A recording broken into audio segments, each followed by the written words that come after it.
दोस्तों आप लोग के बता दें कि प्रदीप पांडे चिंटू जी और कारावानी जी के फिल्म कमांडो अर्जुन जो कि तीसरा सप्ताह में सिनेमा घर में चल रहा बा। तो तीसरा सप्ताह के सिनेमा घर के लिस्ट आ गए बा। तो आप लोग सिनेमा घर के लिस्ट देखे से पहले और कमांडो अर्जुन फिल्म के बारे में कुछ जाने से पहले आप लोग के बता दें कि आप लोग देख रहे बानी Yadav music hit Bhojpuri news. तो बहुत बहुत स्वागत बा। तो आप लोग से रिक्वेस्ट बा कि हमनी के वीडियो के लाइक कर दी और हमनी के चैनल पर नए बानी तो नीचे के लाल बटन दबाकर चैनल भी सब्सक्राइब कर दी और साथ ही साथ वीडियो के एक शेयर आप लोग लगा दी। जितना भी दर्शक जो कि वीडियो के देख रहे बानी एक शेयर जरूर लगा दी।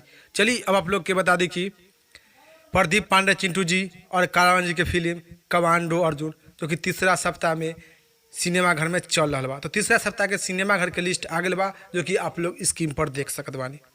जी हाँ, जो कि कमांडो अर्जुन फिल्म के तीसरा सप्ताह के सिनेमा घर के लिस्ट आ गए बा जो कि आप लोग स्क्रीन पर देख सकत बानी। तो आप लोग कमेंट के माध्यम से बताई कि किन किन दर्शक लोग अभी तक प्रदीप पांडे चिंटू जी और कारावानी जी के फिल्म कमांडो अर्जुन देख ले बानी। किन किन दर्शक लोग जो कि कमांडो अर्जुन फिल्म देख रहे नीचे कमेंट के माध्यम से बताई। काहे कि कमांडो अर्जुन फिल्म तीसरा सप्ताह में जो कि सिनेमा घर में चल रहा बा और कुछ ही दिन पहले एक दो दिन पहले जो कि कमांडो अर्जुन फिल्म जो कि टीवी पर भी चलाया गया था। तो आप लोग नीचे कमेंट के माध्यम से बताई कि किन किन दर्शक लोग अभी तक कमांडो अर्जुन फिल्म देख ले बानी। नीचे कमेंट बॉक्स में अपना जरूर राय बतलाएं।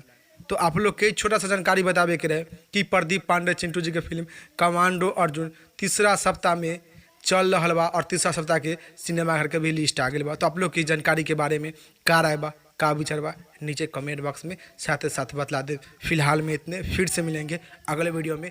जय हिंद जय भोजपुरी।